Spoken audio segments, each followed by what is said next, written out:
नमस्कार मित्रों, स्वागत है आप लोगों का हमारे जेआईवी एंड सीआईवी मेड सिंपल के इस चैनल में। दोस्तों ये हमारा एचआरएम मैकमिलन का जो दोस्तों हमारा इलेक्टिव पेपर है उसका यूनिट 4 है। इससे पहले दोस्तों हम लोगों ने 3 यूनिट ऑलरेडी डिस्कस किए थे, जिसका मैं आप लोगों को पार्ट 1 वीडियो यूट्यूब पे फ्रीली प्रोवाइड किया था और बाकी वीडियोस दोस्तों पेड है। तो आपको मैं इस टॉपिक में ज़रा देखते हैं हमें क्या क्या चीज़ें कवर करनी है। So let us see what are topic which are going to study in this lesson. So first of all, we will understand that what is the traditional role of HRM in bank। ठीक है, हम ये समझेंगे कि दोस्तों कि HRM का bank में ट्रेडिशनल रोल क्या है। फिर हम लोग समझेंगे कि दोस्तों कि HRM की रिक्वायरमेंट क्या है, क्या जरूरी, क्यों HRM जरूरी है बैंक्स में। हम लोग बैंक्स के पर्सपेक्टिव में समझेंगे। फिर हम लोग ये समझेंगे कि क्या एक्सपेक्टेशन है HRD से, HRM HRD में क्या डिफरेंस होता है दोस्तों, ये भी हम लोग देखेंगे। और HRD से क्या एक्सपेक्टेशन है हमारे HRD, यानी कि आप ऐसे समझिए कि HR डिपार्टमेंट, जो हमारे HR डिपार्टमेंट है उससे क्या क्या अपेक्षाएं हैं। फिर हम ये समझेंगे कि अपना पुराना वर्क कल्चर क्या था, HR डिपार्टमेंट का पुराना वर्क कल्चर क्या था और नया वर्क कल्चर क्या है, दोनों में क्या कन्फ्लिक्ट है। Then we will study what are the major challenges faced by HRM, यानी HRM कौन कौन सा मेजर चैलेंजेस को फेस करता है। और फाइनली हम लोग देखेंगे कि कोर बैंकिंग क्या है और आज के सिचुएशन में, आज के समय में क्या क्या चैलेंजेस हैं, right. These are important topic which we are going to discuss. So before beginning this topic, let me introduce to you about our plans related to HRM. So friends, as you know very well that syllabus of CIB is going to be changed. Okay, so the time that we have and with the introduction of 5 new subject, 5 new subject introduce होने वाले दोस्तों, तो हमें जरूरी ये है इस बात की कि समय का सदुपयोग किया जाए। तो समय को, अभी जो समय है हमारे पास, उसमें इलेक्टिव पेपर को यदि कवर कर लेते हैं तो हमारे पास सफिशिएंट टाइम बचेगा बाकी 4 पेपर में फोकस करने के लिए। ठीक है, तो उसी पर्पज़ से दोस्तों मैंने आप लोगों के लिए कुछ प्लान्स लाया है। तो प्लान ए है दोस्तों, जिसमें आपको HRM का सारी कंटेंट PDF प्लस वीडियोज़ और दोस्तों उसके अलावा आपको mock test. So for each unit, सभी यूनिट्स के आपको PDF मिलेंगे। MCQ PDF सेपरेट होंगे, थ्योरी PDF सेपरेट होंगे, वीडियोस होंगे क्योंकि एक्सप्लेनेशन वीडियोस होगा। अभी जैसे मैं पार्ट 1 आपको बता रहा हूँ, इसी तरह पार्ट 2, पार्ट 3, पार्ट 4, फिर MCQs का भी पार्ट वाइज होगा और finally mock test. So you can avail all of this by paying ₹400। Now second plan is for only PDF. So if you want only PDF, that means if you want theory PDF, MCQ PDF, so it will cost you ₹250. So these are a small amount which I have kept for those students who want to enroll in either of this plan. So जिन लोगों को इसमें enroll होना है, so they can WhatsApp me on this number to get more details regarding the plans. Okay, now so let us continue our session for today. So friends, जरा हम लोग सबसे पहले समझते हैं कि कोई भी संस्था हो, अब संस्था हो सकती है कि मैन्युफैक्चरिंग इंडस्ट्रीज हो, या वो हो सकती है कि दोस्तों सर्विस ओरिएंटेड इंडस्ट्रीज हो, तो वो फंक्शन नहीं कर सकती जब तक पीपल का एक्टिव पार्टिसिपेशन नहीं होगा। दैट मीन्स पीपल का एक्टिव पार्टिसिपेशन होना बहुत ही ज़रूरी है किसी भी संस्था को फंक्शन करने के लिए, काम करने के लिए। ठीक है, अब दोस्तों खासकर बैंक की यदि हम बात करें तो बैंक क्या है, लोगों के मनी और ट्रस्ट का कस्टडियन है, राइट। वेरी इंपॉर्टेंट पॉइंट कहा गया है बैंक के बारे में कि बैंक जो है लोगों के मनी और ट्रस्ट का कस्टडियन है। इसकी मेजर रिस्पॉन्सिबिलिटी है कि वह HR एक्टिविटीज़ को स्ट्रीमलाइन करे of its most vital resource. तो मतलब जो इसकी मोस्ट वाइटल रिसोर्स है, ठीक है, उसको, उसमें HR एक्टिविटीज सबसे इंपॉर्टेंट है और उसको स्ट्रीमलाइन करने की जिम्मेवारी बैंकों की है। तो ये आपको समझ में आ रहा है कि ऑर्गेनाइजेशन में पीपल का क्या इंपॉर्टेंट रोल है। इस पैराग्राफ से आपको क्लैरिटी मिल रही होगी। अब दोस्तों जरा हम लोग देखते हैं कि HRM का भारतीय बैंक में क्या ट्रेडिशनल रोल रहा है, मतलब पुराने समय से क्या रोल रहा है HRM का, वो जरा देखते हैं। तो देखिए, स्टाफ के कंपोजिशन में चेंज आया, स्टाफ की जो स्किल्स है उसमें चेंज आया, ठीक है। और दोस्तों स्टाफ को कंपटीशन के समय रिटेन करना और बहुत सारा प्रॉब्लम को डील करना, जो कि हमारे लास्ट फ्यू डिकेड्स में ये सभी चीज़ें हम लोगों ने फेस की हैं। तो इस कारण से जो स्टाफ को अटेंशन मिलना चाहिए वो उन्हें नहीं मिला, बहुत सारी प्रॉब्लम्स आई। अब क्या क्या प्रॉब्लम्स आई दोस्तों, वो मैं आपको बताता हूँ। जो हमारी कंटेम्प्रेरी HR डिपार्टमेंट है वो कौन कौन सी प्रॉब्लम्स को फेस की, उसको मैं आपको समझाता हूँ दोस्तों। तो सबसे पहला है दोस्तों कि exodus of qualified and experience staff. हमारे पास जो क्वालिफाइड और एक्सपीरियंस स्टाफ थे उनका एक्सोडस, उनका बाहर बाहर निकलना, ये एक्सोडस का मतलब होता है। उसके बाद दोस्तों गोल्डन हेल्सेक वॉलेंट्री रिटायरमेंट स्कीम, ये 2000 में लॉन्च किया गया था। इसके कारण से दोस्तों बहुत सारे स्टाफ को जो है इस ऑर्गेनाइजेशन से बाहर कर दिया गया इस वॉलेंट्री रिटायरमेंट स्कीम के द्वारा।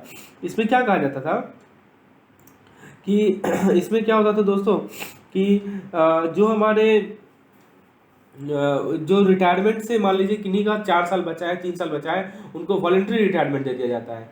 ठीक है, तो ये पॉइंट है। उसके बाद दोस्तों नेक्स्ट पॉइंट है introduction of voluntary retirement scheme के इंट्रोडक्शन के बाद भी ओवर स्टाफिंग का जो प्रॉब्लम था वो पूरा का पूरा सॉल्व नहीं हुआ। ठीक है, तो जो ओवर स्टाफ कैडर थे वो बैंक्स के पास अभी भी थे, और जहाँ पे जिस एरिया में ज़्यादा मैन पावर की रिक्वायरमेंट थी उसको डिप्लीट कर दिया गया ड्यू टू दिस स्कीम। ये जो हमारा वॉलेंट्री रिटायरमेंट स्कीम था जिसे हम लोग वीआरएस भी कहते हैं, इस वीआरएस स्कीम के कारण वो दिक्कत क्या हुआ कि जहाँ पे जिस डिपार्टमेंट में ज़्यादा मैन पावर की रिक्वायरमेंट थी उसको डिप्लीशन कर दिया गया। सो wherever when there is more manpower requirement has been further depleted. So this is one of the major problem which is faced due to our staff cadres. उसके बाद दोस्तों और क्या प्रॉब्लम हुआ, उसके बाद दोस्तों एक आया टेक्नोलॉजी का इंट्रोडक्शन। ठीक है, तो ये इसके कारण भी बहुत प्रॉब्लम हुआ था दोस्तों। किस चीज़ के कारण? टेक्नोलॉजी के इंट्रोडक्शन के कारण। अब मान लीजिए कि नया टेक्नोलॉजी आया, ठीक है, और बैंक ने इसे अडॉप्ट किया, तो उसके कारण क्या हुआ दोस्तों, बहुत सारा प्रॉब्लम आया। माइंडसेट में चेंज आना, ये भी पॉइंट था। जो हमारे पास जो ट्रेडिशनल मेथड था, मोनोपोली एग्जिस्टेंस था, ठीक है, और उसमें से चेंज होना, एक टेक्नोलॉजिकल चेंज आना, तो ये सभी चीज़ दोस्तों अडेप्ट करने में काफ़ी ज़्यादा प्रॉब्लम फेस किया जा रहा था। दूसरी बात दोस्तों ट्रेनिंग इंस्टीट्यूशन की बात करते हैं। Let us talk about the training institution. तो ट्रेनिंग इंस्टीट्यूशन जो है डेस्परेट था कि ये सब चीज़ हम करें, मतलब जो चेंजेस आ रहे हैं उसको डेस्परेट था उसको चेंजेस को इम्प्लीमेंट करने में। ठीक है, वो उनको खुद नहीं पता था कि उनके अप्रोच में क्लैरिटी नहीं थी। जो ट्रेनिंग इंस्टीट्यूशन थे उनके अप्रोच में क्लैरिटी नहीं थी दोस्तों। तो कुछ लोग उसको ऐसे कहते थे कि these prime bodies are a resort for non performing and for those who want to escape from rough and tough routine of the active branch. यानी वो लोग जो कि बैंक ब्रांच के एक्टिव बैंक ब्रांच के रफ और tough routine से बचना चाहते हैं वो चले जाते हैं ट्रेनिंग इंस्टीट्यूट। ये मानना था बहुत लोगों का। ठीक है, ये माना गया बहुत लोगों का, और ये फैक्ट भी है दोस्तों, फैक्ट भी है कि जो नॉन परफॉर्मर थे उनको भेज दिया जाता था स्टाफ ट्रेनिंग कॉलेज में। यानी कि जो बैंक ब्रांच में परफॉर्म नहीं कर पा रहे हैं उनको रूटीनली मूव कर दिया जाता था स्टाफ ट्रेनिंग, जिसे एसटीसी कहते हैं हम लोग। ठीक है, फैकल्टी के रूप में उनको वहाँ पे डाल दिया जाता था। और द डीपली और जो डीपली कमिटेड है, ध्यान दीजिएगा दोस्तों, जो इम्प्लॉय डीपली कमिटेड है, जो इम्प्लॉय डीपली डिवोटेड है, उनको ओवरलुक किया जाता था। उनको स्टाफ ट्रेनिंग कॉलेज के टीचर्स में या फैकल्टी में ओवरलुक किया जाता था। ठीक है, तो रिजल्ट क्या हुआ, इसका आउटकम क्या हुआ? देखिए मैं समझा रहा हूँ आपको, जो ये स्टाफ जो थे, जिनको जो रूटीन्स, जो लोग इनकॉम्पिटेंट थे, ठीक है, तो उनको जो है स्टाफ ट्रेनिंग कॉलेज में फैकल्टी का रोल दे दिया गया, और जो लोग कॉम्पिटेंट थे, जो लोग डिजर्विंग थे, जो लोग डीपली कमिटेड थे, उनको दे दिया गया कौन सा रोल? उनको जो है वो स्टाफ ट्रेनिंग कॉलेज का फैकल्टी का रोल नहीं दिया गया। तो रीजन क्या हुआ, रिजल्ट क्या हुआ? The poor performance by this trend setting and concept building institution. तो इनके कारण इसका रिजल्ट क्या हुआ दोस्तों कि poor performance by this trend setting and concept. तो ये जो इंस्टीट्यूशंस थे ऑब्वियसली पुअरली परफॉर्म करेंगे, राइट, और जो ट्रेंड सेट करना था वो लोगों ने सेट नहीं कर पाया। उसके अलावा दोस्तों ये जो ट्रेनिंग इंस्टीट्यूट थे वो एचआर डिपार्टमेंट के पार्ट थे ही नहीं। ठीक है, पहले एचआर डिपार्टमेंट के पार्ट नहीं थे ये ट्रेनिंग इंस्टीट्यूशन।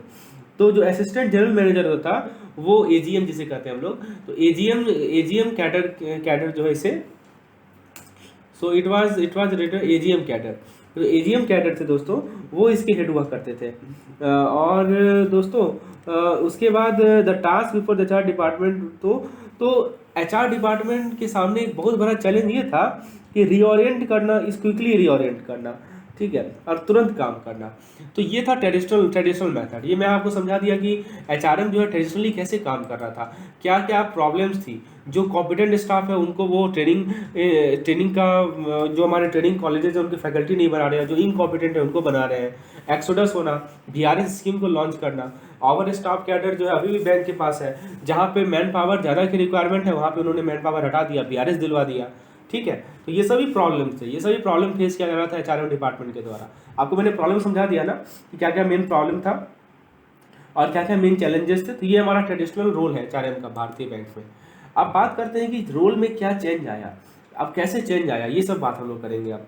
तो दोस्तों जो पर्सनल डिपार्टमेंट है, ये इन्हें कहा जाता है फायर फाइटर। याद रखिएगा क्योंकि क्वेश्चन पूछा जा सकता है who is known as fire fighter, ठीक है। तो फायर फाइटर किन्हें कहा जाता है, तो आप कहेंगे कि पर्सनल जो हमारे पर्सनल डिपार्टमेंट होते हैं इन्हें फायर फाइटर कहा जाता है, ठीक है।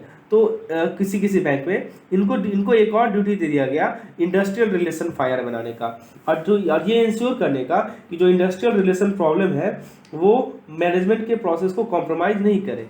अब दोस्तों यहाँ पे एक पॉइंट समझते हैं कि रिसेंट आज के समय में एचआर का फंक्शन क्या है। एचआर काम करती है मेजर रिसोर्स सप्लायर का। अब यहाँ पे कौन सा रिसोर्स की बात हो रही है, तो it may be thus operating at the fringe of corporate activities. So दोस्तों यहाँ पे देखिए जो प्रेजेंट प्रॉब्लम जो है, जो कि हमारे पर्सनल डिपार्टमेंट को क्रिपल कर रहा है, ठीक है। तो ये सभी प्रॉब्लम अपने डिपार्टमेंट खुद ही इसे सही करेगी। तो क्या क्या प्रॉब्लम है आइए जरा देखते हैं कौन कौन सी प्रॉब्लम्स हैं जो कि हमारे पर्सनल डिपार्टमेंट को क्रिपल कर रहा है। तो पहला है lacking essential skill in developing man power. That means क्या है दोस्तों कि ये इनके पास मैन पावर को डेवलप करने के लिए स्किल ही नहीं है, स्किल है भी तो बहुत कम स्किल है। दूसरा दोस्तों क्या है कि they do not have lacking essential skill in building of appraisal system. Performance appraisal के लिए दोस्तों इनके पास स्किल नहीं है, स्किल लैक बिहाइंड कर रहे हैं। इसके बाद क्या है दोस्तों कीपिंग इन माइंड उसके बाद कंपटीशन, ठीक है। समय बदला और कंपटीशन बढ़ता चला गया, तो ये सभी प्रॉब्लम्स फेस कर रही है हमारी पर्सनल डिपार्टमेंट। उसके बाद ना ही स्टाफ कॉम्पिटेंट है, स्टाफ कॉम्पिटेंट नहीं है, और जो कॉम्पिटेंट है वो रेडिली अवेलेबल नहीं है, ठीक है। जो कॉम्पिटेंट है टास्क करने में वो रेडिली अवेलेबल नहीं है। तो एक बिलीफ है कि मैन पावर का जो अवेलेबिलिटी है कंट्री में, अनएम्प्लॉयमेंट जैसे जैसे बढ़ रहा है, तो उसके हिसाब से कोई प्रॉब्लम पोज नहीं करेगा, ठीक है। तो यही बिलीफ जो है नेगलेक्ट होने का बेसिस है। मतलब ये सोच रहे हैं कि जैसे जिस हिसाब से अनएम्प्लॉयमेंट है उस हिसाब से जो हमारी मैन पावर की रिक्वायरमेंट है, ठीक है, उससे कोई असर उस पर नहीं पड़ेगा, अवेलेबिलिटी पे असर नहीं पड़ेगा। तो यहाँ पे एम्फेसिस क्या है दोस्तों, किसी पे जोर दिया जा रहा है कि हम इंडस्ट्रियल रिलेशन से शिफ्ट होंगे कोर एचआर फंक्शन में। अब कोर एचआर फंक्शन का क्या होता है दोस्तों, तो कोर एचआर फंक्शन होता है दोस्तों जैसे man power planning, employment development and performance management. दोस्तों इसको मैंने यहाँ पे अंडरलाइन इसलिए किया है क्योंकि सवाल पूछ लिया जा सकता है कि which of the following is included in core HR function. तो आप जवाब देंगे कोर एचआर फंक्शन में आता है दोस्तों man power planning, employment development and performance management. ये इसी को नोट कर लीजिए, ठीक है। तो एचआर डिपार्टमेंट का हम लोग अभी कंसिडर चेंजिंग रोल को समझ रहे हैं। तो इसमें कहा गया है दोस्तों कि जो एचआर डिपार्टमेंट है वो बहुत सारी एक्टिविटीज़ में इन्वॉल्व रहेंगे, वो मैनेजमेंट के इंटीग्रल पार्ट रहेंगे, और वो इक्वली रिस्पॉन्सिबल रहेंगे बिजनेस के रिजल्ट के लिए। यानी जो भी बिजनेस एक पार्टिकुलर संस्था अंडरटेक कर रही है उसका जो भी आउटकम आएगा, उसका जो भी रिजल्ट आएगा, उसके लिए एचआर डिपार्टमेंट का भी रोल है, वो they will also be responsible, okay. तो ये जो हमारा अभी का जो कॉम्पिटिटिव डेज है, तो जो एचआर स्पेशलिस्ट है उनको एक्टिवली इन्वॉल्व रहना है process and preparation of business plan. यानी बिजनेस प्लान को प्रिपेयर करना, प्रोसेस में लाना, और क्या क्या स्ट्रेटजी बनाना ताकि ऐसे प्लान को फुलफिल किया जा सके। तो ये एचआर स्पेशलिस्ट की काम है कि वो इसमें इन्वॉल्व रहे। दूसरा ये पॉइंट समझ में आ गया। दूसरा पॉइंट क्या है कि बिजनेस और वो कमिटेड रहे, यानी कि ये जो भी प्लान्स है, जो भी बिजनेस प्लान्स है उसको फुलफिल करने में वो कमिटेड रहे। दूसरी बात, बिजनेस प्लानिंग के कंपैरिजन में मैन पावर प्लानिंग को ज़्यादा समय लगता है ऑपरेशन होने में। दोस्तों ये पॉइंट नोट कर लीजिएगा, इसको मैंने एनालाइन किया है, वेरी वेरी इंपॉर्टेंट। एक होता है दोस्तों मैन पावर प्लानिंग, और एक होता है दोस्तों एज कम्पेयर टू, एक होता है दोस्तों मैन पावर प्लानिंग और एक होता है हमारा बिजनेस प्लानिंग। तो अभी मैंने आपको बताया ना कि जो एचआर डिपार्टमेंट, एचआर स्पेशलिस्ट जो है उनका काम है कि बिजनेस प्लान को प्रिपेयर करना, उसके प्रोसेस में एक्टिवली इन्वॉल्व रहना, ठीक है, स्ट्रेटजी को प्रिपेयर करना और उसको फुलफिल करवाना, ये एचआर स्पेशलिस्ट का काम है। तो एक तो होता है बिजनेस प्लानिंग, एक होता है मैन पावर प्लानिंग। तो ज़्यादा समय किस में लगता है, तो ज़्यादा समय लगता है मैन पावर प्लानिंग में, ठीक है। तो डिपार्टमेंट को, जो एचआर डिपार्टमेंट है वो प्लान्स पे वर्क करे 2 साल, 2 साल अहेड में, तो ज़्यादा समय लगेगा। मैन पावर प्लानिंग में दोस्तों ज़्यादा समय लगता है, ठीक है। हाँ, तो ये पॉइंट्स है। अब दोस्तों आपने देख लिया कि एचआरएम का क्या इंपॉर्टेंट रोल है, ठीक है। So now you can comprehend what is the how much role importance HR place. अब दोस्तों बात करते हैं माइंडसेट को चेंज करना। तो क्या क्या किस तरह से माइंडसेट को चेंज किया जाएगा। तो जो एचआर के फंक्शनरीज हैं, ठीक है, उनका जो अभी का मेंटालिटी है, अभी का मेंटालिटी, उससे बाहर निकलना पड़ेगा और इस बात को एक्नॉलेज करना पड़ेगा कि रूल्स का एडहेरेंस और उसका इम्प्लीमेंटेशन यही है सक्सेस का की, ठीक है। तो banks can ill afford adherence to irrelevant rule, यानी कि जो हमारे इररिलेवेंट रूल्स हैं, जो रूल रिलेवेंट रहे नहीं, ठीक है, तो उससे जो है आपको उससे बैंक दूर ही रहे। हाँ, स्टाफ शॉर्टेज एक इशू हो सकता है, ठीक है। तो सॉल्यूशन क्या है, स्टाफ शॉर्टेज का सॉल्यूशन क्या है कि आप टेक्नोलॉजी को बेटर यूज़ कर लीजिए, ठीक है। टेक्नोलॉजी यदि आप बेटर यूज़ करेंगे तो आपका क्या होगा कि जो शॉर्टेज है उसको आप मेकअप कर सकते हैं, ठीक है। आपकी यदि MIS भरी है, मैनेजमेंट इन्फॉर्मेशन सिस्टम अच्छी है, आप प्रॉम्प्ट एक्शन ले सकते हैं, तो इससे जो स्टाफ शॉर्टेज है उसको आप जो है टैकल कर सकते हैं। तो इम्फेसाइज इस बात की हुई है कि डेवलपिंग एग्जीक्यूटिव फॉर टुमारो, कल के लिए एग्जीक्यूटिव को डेवलप करना। तो बहुत सारे जो PSUs हैं, पब्लिक सेक्टर बैंक्स हैं, उन्होंने अपने कंसल्टेंट के साथ रीऑर्गेनाइजेशन का प्रोसेस शुरू कर दिया, रिस्ट्रक्चरिंग का प्रोसेस उन्होंने शुरू कर दिया है। तो ये माइंडसेट को चेंज करने की ज़रूरत है। अभी माइंडसेट क्या है कि अभी का जो मेंटालिटी है उससे चेंज हो। जब यदि आपको लग रहा है कि स्टाफ की शॉर्टेज है तो आप इंफॉर्मेशन टेक्नोलॉजी को बेटर यूज़ कीजिए ताकि जो स्टाफ की शॉर्टेज है उसको आप मेकअप कर सकें। आप MIS को प्रॉपरली यूज कीजिए। MIS होता है मैनेजमेंट इन्फॉर्मेशन सिस्टम, आप प्रॉम्प्ट एक्शन लीजिए। तो दोस्तों इस संदर्भ में यदि हम पब्लिक सेक्टर के बैंक्स की बात करें तो वो अपने कंसल्टेंट्स के माध्यम से अब रीऑर्गेनाइजेशन करना, रिस्ट्रक्चरिंग करना शुरू कर दी है। उसके बाद वर्ल्ड वाइड ये देखा गया कि जो ऑर्गेनाइजेशन है वो फ्लक्स में है, ठीक है। तो ये जो हमारे री इंजीनियरिंग है, ठीक है, तो इन सभी से क्या हो रहा है कि जो नया चैलेंज है उसको हम लोग फुलफिल कर पा रहे हैं। जो ऑर्गेनाइजेशन हो रहा है वो फ्लैटर हो रहा है और लीनर हो रहा है, ठीक है। तो इफिशिएंसी ये है, यही इफिशिएंसी जो है सक्सेस के लिए चाबी है, की है, ठीक है। तो डॉक्टर बिमल जलान ने, जो हमारे फॉर्मर RBI के गवर्नर थे, उन्होंने ये कहा कि capital and technology are replicable but not human capital. तो कैपिटल और टेक्नोलॉजी को तो आप रेप्लिकेट कर सकते हैं लेकिन ह्यूमन कैपिटल को आप रेप्लिकेट नहीं कर सकते हैं। क्यों? और ह्यूमन कैपिटल को कैसे देखा जाता है? Human capital is viewed to as a very valuable resource for the achievement of competitive advantage, यानी कॉम्पिटिटिव एडवांटेज को अचीव करने के लिए वैल्यूएबल रिसोर्स है। उसके अलावा दोस्तों और भी कुछ इंपॉर्टेंट लोग हैं जिन्होंने बहुत सारे पॉइंट्स कहे हैं इसके रिगार्डिंग। अब जरा हम लोग बात करते हैं कि HR प्लानिंग कैसे की जाए। How human resource planning should be done and what is human resource planning. So let us discuss human resource planning. तो HR प्लानिंग एक प्रोसेस होता है जो कि देखिए, अभी मैंने आपको बताया था ना बिजनेस स्ट्रेटजी, मैंने आपको समझाया था कि जो HR के एनालिस्ट स्पेशलिस्ट होते हैं उनका ये काम है कि जो बिजनेस का प्लान है उसमें एक्टिवली इन्वॉल्व रहना। तो HR प्लानिंग में हम लोग करते क्या है कि हमारा जो बिजनेस स्ट्रेटजी है उसका क्या कॉन्सिक्वेंस होगा, ठीक है, उसको एंटिसिपेट कर लेते हैं, ठीक है, उसको मैप्स कर लेते हैं, ठीक है। देखिए किस पे कॉन्सिक्वेंस बिजनेस स्ट्रेटजी किस पे, ऑर्गेनाइजेशन के ह्यूमन रिसोर्स पे। ध्यान दीजिएगा, समझने का प्रयास कीजिए। हमने जो बिजनेस में स्ट्रेटजी अप्लाई किया उसका क्या कॉन्सिक्वेंस होगा हमारे ह्यूमन रिसोर्स पे, ये HR प्लानिंग एंटिसिपेट कर लेता है। यही इंपॉर्टेंस है दोस्तों। अभी मैंने आपको समझाया ना कितना इंपॉर्टेंस है ये पीपल का एक ऑर्गेनाइजेशन में। आप पीपल को रेप्लिकेट नहीं कर सकते हैं, आप उसके टेक्नोलॉजी को रेप्लिकेट कर सकते हैं, आप दोस्तों स्ट्रेटजी को रेप्लिकेट कर सकते हैं, कैपिटल को रेप्लिकेट कर सकते हैं, but you can't replicate the human resource. So यहाँ पे वही हम प्लानिंग में हम लोग क्या प्लान करेंगे, हम लोग पहले देखेंगे कि जो भी ऑर्गेनाइजेशन में जो हम बिजनेस स्ट्रेटजी अप्लाई कर रहे हैं, बिजनेस प्लान अप्लाई कर रहे हैं, उसका इम्पैक्ट क्या पड़ रहा है हमारे ह्यूमन रिसोर्स पे। ये चीज़ पहले से ही एंटिसिपेट कर लेते हैं दोस्तों, यही प्लानिंग होता है, ठीक है। तो हाँ, इसमें दोस्तों किस तरह से ये रिफ्लेक्ट होगा, ठीक है, how it will be reflected. So it is reflected, इसमें दोस्तों 2 तरह से ये रिफ्लेक्ट होता है कि आपने स्किल प्लानिंग कैसे की है, how you have planned skill, skill planning में रिफ्लेक्ट होगा, पहला पॉइंट। और दूसरा ये रिफ्लेक्ट होगा दोस्तों कहाँ पे, दूसरा ये रिफ्लेक्ट होगा हेड काउंट पे, it is reflected as head count, ठीक है। तो ह्यूमन रिसोर्स प्लानिंग में आप फोरकास्ट करते हैं कि बैंक को कितने लोगों की आवश्यकता है, और तब बेस्ट वे आप ऑब्टेन करते हैं कि जैसे उनकी रिक्वायरमेंट है तो उसकी वो उन्हें मिल जाए। सबसे पहले तो आप पता करेंगे कि कितने लोगों की रिक्वायरमेंट है, forecasting the number of people which will be needed by the bank, this is the first point. अब आपने पता कर लिया कि मान लीजिए 10 लोगों की रिक्वायरमेंट है, तो आप बेस्ट वे क्या हो सकता है कि उनको हम ला सकें और जब भी हमको उन्हें रिक्वायरमेंट हो।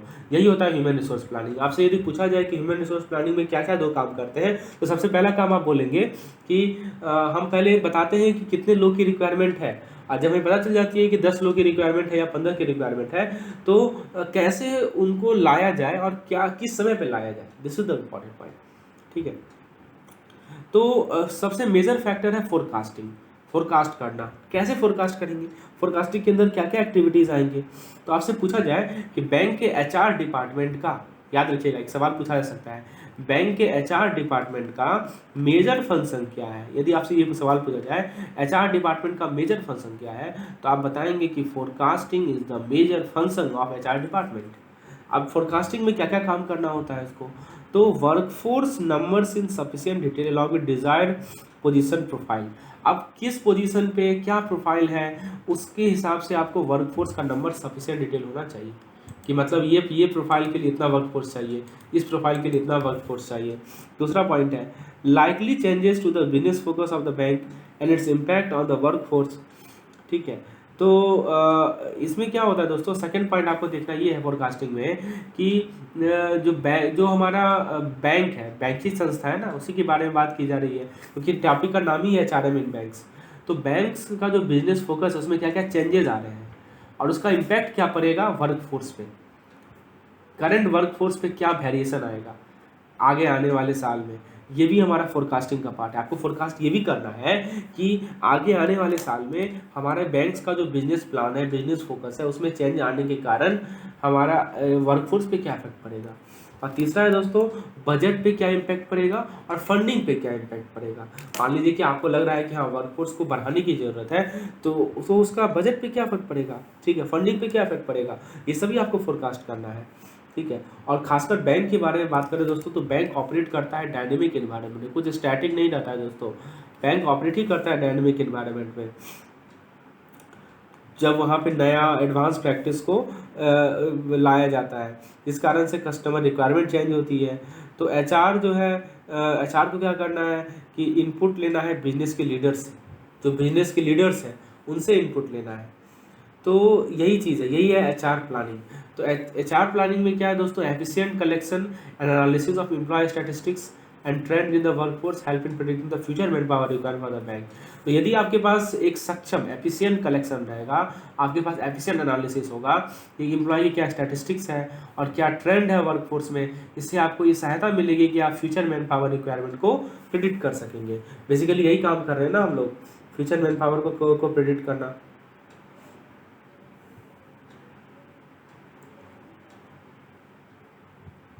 अब दोस्तों हम लोग आगे बढ़ते हैं। Now let us study recruitment and selection. तो रिक्रूटमेंट एंड सिलेक्शन में दोस्तों क्या है कि बैंक जो है टैलेंटेड इंडिविजुअल को रिक्रूट करती है एक्सटर्नल मार्केट से, ताकि अपने इंटरनल वेल्थ को सप्लीमेंट कर सके। तो एचआर डिपार्टमेंट आपको गाइडेंस प्रोवाइड करती है कि आप साइकोमेट्रिक टेस्ट का क्या यूज है, ठीक है, और robust recruitment criteria to ensure that all candidate are treated fairly, equally and with respect. HR department guidance देती है, किससे रिलेटेड गाइडेंस देगी कि साइकोमेट्रिक टेस्ट को कैसे यूज किया जाए, और उसके पास दोस्तों रिक्रूटमेंट क्राइटेरिया रोबस्ट होता है ताकि ये इंश्योर कर सके कि सारे के सारे कैंडिडेट्स को फेयरली, इक्वली ट्रीट किया गया है, विद रिस्पेक्ट ट्रीट किया गया है, ठीक है। उसके बाद दोस्तों एचआर डिपार्टमेंट्स के पास नेशनल रिक्रूटमेंट प्रोग्राम्स भी होते हैं, ग्लोबल रिक्रूटमेंट प्रोग्राम भी होते हैं, जिसमें लगभग 100 ग्रेजुएट्स जो है उनको रिक्रूट किया जाता है, ठीक है, मैनेजमेंट ट्रेनिंग प्रोग्राम में, सारे बिजनेसेस में, फंक्शन में, कंट्रीज़ में, ठीक है। तो ये रिक्रूटमेंट प्रोसेस है। उसके बाद दोस्तों वो एम्प्लॉय को ये सेलेक्ट करती है नॉलेज के बेसिस पे, स्किल के बेसिस पे, टैलेंट के बेसिस पे, और बैंक की कमिटमेंट होती है कि सभी कैंडिडेट्स को इक्वल अपॉर्चुनिटी दी जाए, कोई भेदभाव नहीं हो, किसी भी जेंडर का हो, रेस का हो, नेशनैलिटी का हो, एज का हो, डिसेबिलिटी हो, एथनिक ऑरिजिन हो, कोई भेदभाव नहीं हो। Okay, so this is to be ensured. So what is the marital status, it doesn't matter. Okay, तो सबसे पहले तो उसने रिक्रूटमेंट किया। रिक्रूटमेंट कैसे किया मैंने समझाई दिया आपको, ठीक है। रिक्रूटमेंट फोरकास्टिंग, ये प्लानिंग कैसे किया वो हमने देखा अभी। प्लानिंग करने के बाद रिक्रूटमेंट एंड सिलेक्शन की बात आती है, तो वो साइकोमेट्रिक टेस्ट करवाता है, उसके पास रोबस्ट रिक्रूटमेंट क्राइटेरिया होता है जिससे सभी को इक्वली फेयरली रिस्पेक्ट के साथ ट्रीट किया जा सके। अब बात करते हैं ट्रेनिंग एंड डेवलपमेंट की। तो दोस्तों ट्रेनिंग एंड डेवलपमेंट में क्या है कि बैंक्स का जो परफॉर्मेंस होता है, हाँ, डेवलपमेंट जो है वो किसी भी बैंक के फ्यूचर बिजनेस से क्रिटिकली रिलेटेड है, ठीक है। और बैंक का परफॉर्मेंस जो है पीपल डेवलपमेंट से लिंक है। तो दोस्तों ट्रेनिंग का क्या मतलब है कि जो एम्प्लॉय है और जो बैंक है, एम्प्लॉय और बैंक के बीच में क्या पार्टनरशिप है, यही ट्रेनिंग का मतलब है। तो बैंक का जो परफॉर्मेंस होता है वो पीपल डेवलपमेंट से लिंक होता है। So the bank's performance is linked to the people development amounting to investing in the future. So what does bank do? Bank provides a framework within which the employee can identify the training and development needs. तो bank एक framework provide करती है जिसके अंदर employ जो है training and development needs को identify कर सके। तो ये जो आपको बैंक्स प्रोवाइड कर रही है, एक आपको, हाँ, एक आप बैंक्स बेसिकली क्या कर रही है दोस्तों कि एक आपको फ्रेमवर्क प्रोवाइड करिए जिसमें एम्प्लॉय जो है ट्रेनिंग एंड डेवलपमेंट नीड्स को आइडेंटिफाई करेंगे। तो इस फ्रेमवर्क से इससे क्या मिलता है, एक such approach provides a consistent standard of management learning throughout. Okay, और इससे एम्प्लॉय को क्या होता है कि to take all of the programme or study for individual modules according to their particular development need, यानी एक पार्टिकुलर इंडिविजुअल को अपने डेवलपमेंट नीड्स के अकॉर्डिंगली मॉड्यूल्स को लेना होता है। और बैंक के पास 1 साल का ट्रेनिंग पीरियड होता है फ्रेश ग्रेजुएट के लिए, जिसमें एम्प्लॉय को बहुत सारा एलिमेंट्स को सीखना होता है, ठीक है। और उसमें किस किस से एक्सपोजर होता है, तो सबसे पहला होता है इंडक्शन। इंडक्शन का मतलब एक ऐसा प्रोसेस जिसमें जो एक नया इंट्रेंस होता है बैंक में, एम्प्लॉय ऑन बिजनेस और फंक्शन एंड पार्टिकुलर डिपार्टमेंट, ये सब बताया जाता है। फिर सेकंड है training in specific product and technical skill, यानी एक पार्टिकुलर प्रोडक्ट में ट्रेनिंग प्रोवाइड की जाती है, टेक्निकल स्किल से रिलेटेड ट्रेनिंग प्रोवाइड की जाती है। फिर है ऑन द जॉब ट्रेनिंग, ठीक है। तो इनिशियल एक्सपोजर मिलने के बाद उन्हें ऑन द जॉब ट्रेनिंग दी जाती है, जो भी ऑपरेशनल एरिया है उससे रिलेटेड सिस्टम ट्रेनिंग दी जाती है। फिर उन्हें वर्क बेस्ड असाइनमेंट दिया जाता है रेस्पेक्टिव बिजनेस में या फंक्शन में, doing a job in particular department for a period of time, तो इसे कहते हैं वर्क बेस्ड असाइनमेंट। फिर नेक्स्ट है क्रॉस फंक्शनल अटैचमेंट, यानी experiencing short stints spent in other business or support function. So these are the process through which an employee goes through during the process of training and development. अब दोस्तों development और training एक ongoing process है, और जब किसी employ को initial training दे दी जाती है, उसके बाद उन्हें इंटरनल डेवलपमेंट प्रोग्राम्स भी प्रोवाइड किया जाता है, बिजनेस से रिलेटेड स्टडी प्रोवाइड की जाती है, प्रोफेशनल क्वालिफिकेशन प्रोवाइड किया जाता है, और बैंक एक अपॉर्चुनिटी ऑफर करती है कि स्किल जो है एक्सटर्नली, कुछ दोस्तों एक्सटर्नली क्रेडिटेड कोर्स भी होते हैं, ये भी मैं आपको बता दूं, some course are externally credited, not credited, accredited. Okay, so some courses are externally accredited.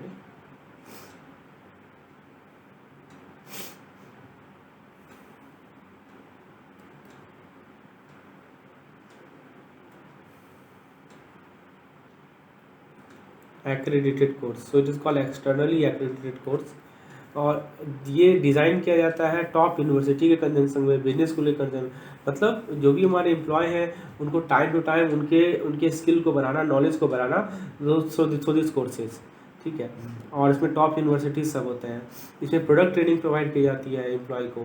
Product training में दोस्तों cash handling training, operational training, ताकि ये स्टाफ को जो भी एक्सपोजर है प्रोडक्ट के बारे में वो मिल जाए। और बैंक बहुत सारा स्किल रिलेटेड ट्रेनिंग प्रोवाइड करती है, credit workshop, sale and negotiation skill, project management, ताकि स्टाफ अपना स्किल को बढ़ा सके स्पेशलाइज एरिया में। ऑन द जॉब ट्रेनिंग जो है वो जो होता है, स्टाफ को जॉब रोटेशन दिया जाता है ताकि बहुत सारे एरिया और ऑपरेशन में वो सब एक्सपोजर मिल सके, राइट। तो ये इसे कहते हैं हम लोग जॉब रोटेशन। और बैंक जो है सीडीज़ देती है, बुक्स देती है स्टाफ को सेल्फ स्टडी करने के लिए, क्रेडिट पे, ऑपरेशन पे, ट्रेड फाइनेंस पे। और बहुत सारे एमडीपी प्रोग्राम्स होते हैं जिसमें एम्प्लॉय को स्ट्रेटजिक पर्सपेक्टिव दी जाती है, बिजनेस गोल मैनेजमेंट स्किल दिया जाता है। तो कॉम्पिटेंसी ट्रेनिंग ये इंश्योर करता है कि स्टाफ प्रोडक्ट नॉलेज में, रेगुलेटरी प्रोसीड्यूर में और यूनिक टेक्निक से इक्विप रहे। तो ये सभी पॉइंट्स हैं दोस्तों। So this is the part 1 of the video lecture. If you want the next part, so you can get the next part by WhatsApp me on this number. Okay, so this is paid program about the deal of which I have already provided. So thanks for listening this lecture. Hope you enjoyed it. Hopefully आपको ये lesson पसंद आया होगा। एक like जरूर कीजिएगा। धन्यवाद।